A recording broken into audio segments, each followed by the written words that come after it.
Hi guys, good morning. ಹೇಗಿದ್ದೀರಾ ಎಲ್ಲರೂ?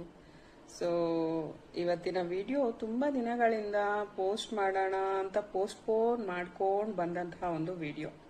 Okay, ಯಾಕೆ ಪೋಸ್ಟ್ಪೋನ್ ಮಾಡ್ತಿದ್ದೆ ಅಂತಂದರೆ ನನಗೆ ಇದ್ರ ಬಗ್ಗೆ ಡಿಸ್ಕಸ್ ಮಾಡೋ ಅಷ್ಟು ಧೈರ್ಯ ಇರಲಿಲ್ಲ. ಎಲ್ಲೋ ಒಂದು ಕಡೆ ಎಮೋಷ್ನಲ್ ಆಗ್ತೀನಿ ಅನ್ನೋ ಒಂದು ಭಯ.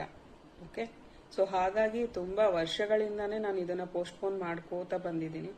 ಬಟ್ ಇವತ್ತು ನಾನು ನಿಮ್ಮ ಜೊತೆ ಶೇರ್ ಮಾಡ್ಕೋಬೇಕು ಅಂತ ಅಂದ್ಬಿಟ್ಟು ಈ ವಿಡಿಯೋ ಮಾಡ್ತಿದ್ದೀನಿ. ಮೇ ಬಿ ಎಲ್ಲಾದರೂ ಒಂಚೂರು ಎಮೋಷ್ನಲ್ ಆಗ್ಬೋದೇನೋ, ಸೊ ಮೊದಲೇ ಸಾರಿ ಕೇಳ್ತಿದ್ದೀನಿ. ಬಟ್ ತುಂಬ ಕನೆಕ್ಟ್ ಆಗೋವಂಥ ಒಂದು ವಿಡಿಯೋ ಅಂತ ಹೇಳ್ಬೋದು. ಓಕೆ, ಸೊ ಮೊದಲನೇದಾಗಿ ಇವತ್ತಿನ video related to my pet.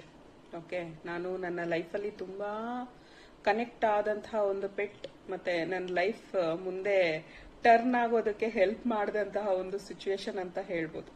ಅಂದ್ರೆ ಅದಕ್ಕೂ ಮುಂಚೆ ಒಂಥರ ಇತ್ತು ಲೈಫು, ಅದಾದ್ಮೇಲೆ ಆ ಸಿಚುವೇಶನ್ ಆದ್ಮೇಲೆ ನನ್ನ ಲೈಫೇ ಒಂಥರ ಡಿಫ್ರೆಂಟ್ ಆಗಿ ಟರ್ನ್ ಆಗೋಯ್ತು.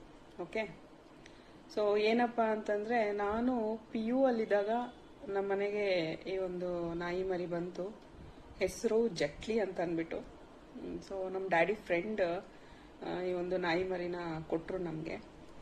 ಅದಕ್ಕೂ ಮುಂಚೆ ಒಂದು ನಾಯಿ ಮರಿ ಇತ್ತು, ಅಮ್ಮು ಅಂತ, ಅದು ತೀರೋಯ್ತು ಹಿಂಗೆ. ಸೊ ಆ ಟೈಮಲ್ಲಿ ನಾನು ಅಳ್ತಿದ್ದೆ ಅಂತ ಅಂದ್ಬಿಟ್ಟು ನನಗೆ ಈ ಒಂದು ನಾಯಿ ಮರಿನ ಗಿಫ್ಟ್ ಆಗಿ ಕೊಟ್ರು.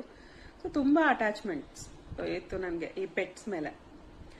ಸೊ ಬಂದ ಒಂದು ಬಿಗಿನಿಂಗ್ ಟೈಮಲ್ಲಿ ನನಗೆ ಅಷ್ಟೊಂದೇನು ಇಷ್ಟ ಆಗ್ತಿರ್ಲಿಲ್ಲ, ಬಿಕಾಸ್ ಇದು ಡಾಬರ್ ಮ್ಯಾನ್, ಸ್ವಲ್ಪ ಕಪ್ಪಗೆ ಇತ್ತು, ಅದ್ರ ಜೊತೆಗೆ ಚಿಕ್ಕದಿತ್ತು ನಾಯಿ, ಅಷ್ಟೊಂದೇನು ಹೈಜೀನ್ ಇರಲಿಲ್ಲ, ಏನು ಇಷ್ಟ ಆಗ್ತಿರ್ಲಿಲ್ಲ ನನಗೆ. ಸೊ ಸ್ವಲ್ಪ ಅದು ಡಲ್ ಆಗಿರ್ತಿತ್ತು. ಸೊ ಅಷ್ಟೊಂದು ಕನೆಕ್ಟಿವಿಟಿ ಬೆಳೆಸ್ಕೊಳ್ಳಿಲ್ಲ ಬಿಗಿನಿಂಗ್ ಅಲ್ಲಿ, ಒನ್ ವೀಕ್ ಆ ಥರ. ಹೋಗ್ತಾ ಹೋಗ್ತಾ ಹೋಗ್ತಾ ಅದು ನಮ್ಮ ಎಮೋಷನ್ಸ್ಗೆ ಕನೆಕ್ಟ್ ಆಗೋದಕ್ಕೆ ಸ್ಟಾರ್ಟ್ ಆಯ್ತು. ಸೊ 1 ವರ್ಷ 2 ವರ್ಷ ತುಂಬಾ ಅಟ್ಯಾಚ್ಮೆಂಟ್ಸ್ ಅನ್ನೋದು ಬೆಳೀತು. ಎಷ್ಟು ರೀತಿ ಅಂದ್ರೆ ನಮ್ಮ ಮನೇಲಿ ಒಂದು ಮಗು ತರ ಅದು ಬಿಹೇವ್ ಮಾಡೋದಕ್ಕೆ ಸ್ಟಾರ್ಟ್ ಮಾಡ್ಬಿಡ್ತು. ನಾವು ಹೆಂಗ್ ಹೇಳಿದ್ರೆ ಹಂಗೆ ಕೇಳೋದು. ಸೊ ಪ್ರತಿಯೊಂದು ಸೆನ್ಸಬಲ್ ಆಗಿ ಬಿಹೇವ್ ಮಾಡೋದು. ಬೇರೆ ನಾಯಿಗಳಿಗೆ ಕಂಪೇರ್ ಮಾಡಿದ್ರೆ ಈ ಒಂದು ನಾಯಿ ತುಂಬಾ ಸೆನ್ಸಬಲ್ ಆಗಿ ಬಿಹೇವ್ ಮಾಡೋದು. ಹೇಗೆ ಅಂತಂದ್ರೆ ಬೇರೆ ನಾಯಿಗಳು ಮನೆಗಳಲ್ಲಿ ಅಲ್ಲಿ ಇಲ್ಲಿ ಎಲ್ಲ ತುಂಬಾ ಗಲೀಜ್ ಮಾಡ್ಬಿಡುತ್ತೆ. ಬಟ್ ಈ ನಾಯಿ ನಾವ್ ಎಷ್ಟೇ ದೂರ ಹೋದ್ರು, ಎಲ್ಲೇ ಹೋದ್ರು, ಒಂದಿನ ಪೂರ್ತಿ ಆದ್ರೂನು ಒಂದು ಚೂರು ನಾವು ಬರೋವರೆಗೂ ಗಲೀಜ್ ಮಾಡ್ತಿರ್ಲಿಲ್ಲ.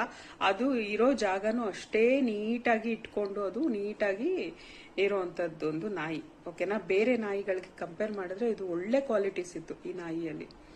ಒಂದೇ ಒಂದು ಬ್ಯಾಡ್ ಹ್ಯಾಬಿಟ್ ಏನು ಅಂತಂದ್ರೆ, ಯಾವ್ದಾದ್ರು ಒಂದು ನಾಯಿ ಬಂತು ಅಥವಾ ಏನಾದ್ರೂ ಒಂದು ಪಕ್ಷಿ ಬಂತು ಅಂತಂದ್ರೆ ಅದನ್ನ ಹಿಡ್ಕೊಳ್ಳೋ ಪ್ರಯತ್ನ